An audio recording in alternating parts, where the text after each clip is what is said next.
Welcome to Cipher Docs, where the world's biggest secrets are finally uncovered.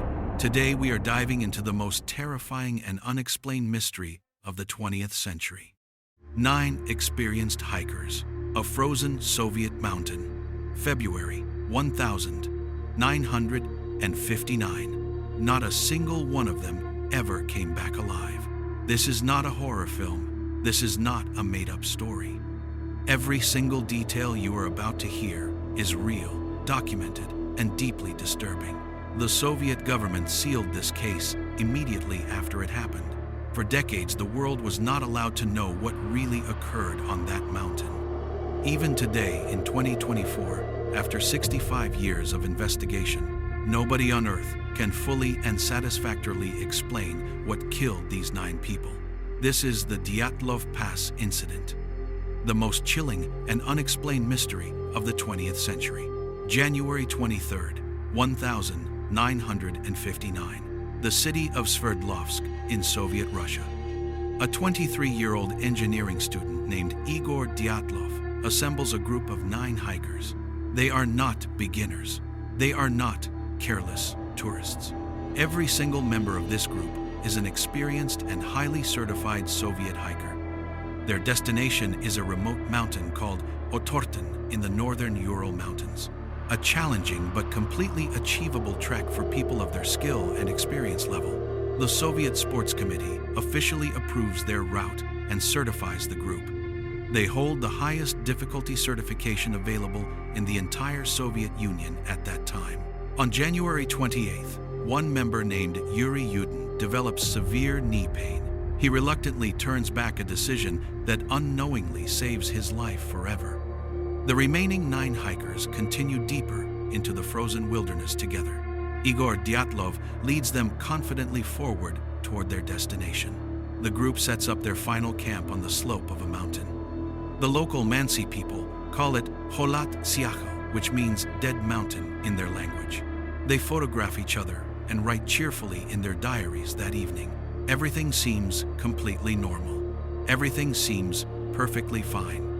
That night, something happens on Dead Mountain. Something so terrifying that 9 fearless, experienced hikers make a decision no one can explain. In temperatures of -40 degrees in the middle of the night, they cut their own tent open from the inside with a knife and run out into total darkness. They leave behind everything: their boots, their warm jackets, their food and equipment. In -40 degrees, without looking back, without going back inside even once. The footprints in the snow show they did not run wildly in panic. They walked calmly away in an organized line, which makes it even more deeply disturbing. When the search party arrives weeks later, they find the tent cut open and abandoned. All 9 hikers are gone. The mountain is completely silent. Nothing makes any sense. The first 2 bodies are found at the base of a large cedar tree far from camp. No shoes, no warm clothing. Their fingers are broken and bloodied from climbing the tree desperately. 3 more bodies are found separately in the snow between the cedar and the tent. Each one appears to have been crawling back toward camp alone in the freezing darkness. The autopsies begin, and what the medical examiners find inside those bodies leaves every single investigator in that room completely speechless and deeply disturbed. 3 of the hikers have massive internal injuries, fractured skulls and broken ribs, but there is not a single external wound or bruise anywhere on the outside of their bodies. The force required to cause those internal injuries would equal a high-speed car crash. Yet their skin is completely undamaged. No one can explain how this is physically possible. One female hiker, named Lyudmila Dubinina, is found with her tongue completely missing. Her eyes are also gone. No animal tracks are found anywhere near her body in the snow. When investigators test the clothing recovered from the bodies for contamination, several items show significantly high levels of radioactive material on a remote frozen mountain. Multiple independent witnesses across the region report seeing something unusual that same night. Mysterious, glowing orange spheres floating silently in the sky above the Ural Mountains. These glowing orange spheres are not reported by just one or two people. They are confirmed by multiple witnesses across completely different locations that same night. The Soviet government moves with unusual and suspicious speed after the bodies are found. The investigation files are immediately classified. The case is shut down within weeks. The official Soviet conclusion states only this single sentence: the hikers died due to a compelling natural force. No further explanation is ever given. The families of the 9 hikers are given no real answers and no justice. Just silence from a government that clearly knows far more than it will ever admit publicly. Over the decades, researchers and investigators proposed dozens of theories to explain this, but not a single theory can explain all of the evidence at the same time satisfactorily. Theory 1: an avalanche frightened them into running out of the tent. But the slope angle was too gentle for a traditional avalanche, according to multiple experts. Theory 2: infrasound from the mountain winds caused mass panic and hallucinations. But infrasound still cannot explain the missing tongue or the radioactive clothing found. Theory 3: secret Soviet military weapons testing was happening in that area. The region around Dyatlov Pass was known to be used for classified Cold War experiments. Theory 4: an attack by a Yeti or unknown creature in the darkness.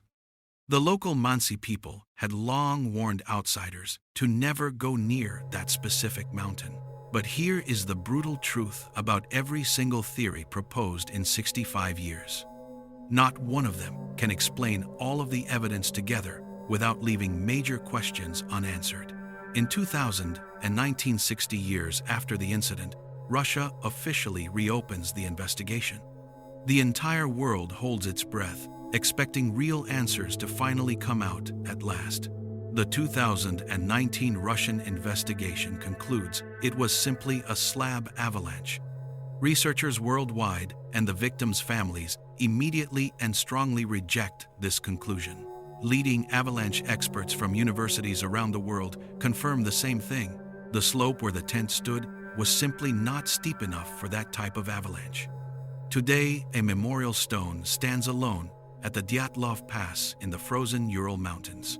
Visitors still come from across the entire world to pay their respects to these 9 young people. Igor Dyatlov, Zinaida Kolmogorova, Rustem Slobodin, Yuri Doroshenko, Yuri Krivonishenko, Lyudmila Dubinina, Alexander Kolevatov, Nikolai Thibault, Semyon Zolotarev. Yuri Yudin, the only one who turned back that day, lived with survivor's guilt forever. He died in 2013, still not knowing what had killed his 9 closest friends on that mountain. The complete Soviet classified files on this case remain only partially released even today. The full truth about what happened on Dead Mountain has never been officially confirmed. 9 young people, 9 families left, with no answers and no closure. 9 lives ended on a frozen mountain, and 65 years later, nobody knows exactly why. Whatever they saw that night, whatever came toward them in that frozen darkness, it terrified 9 fearless and experienced hikers beyond every limit of rational human thought. A compelling natural force that is all the Soviet government ever said. 9 dead, 0 real answers. 1 impossible mystery that refuses to be solved. 2. This was the Dyatlov Pass Incident. This is Cipher Docs, and the truth, no matter how long it takes, will always find a way out.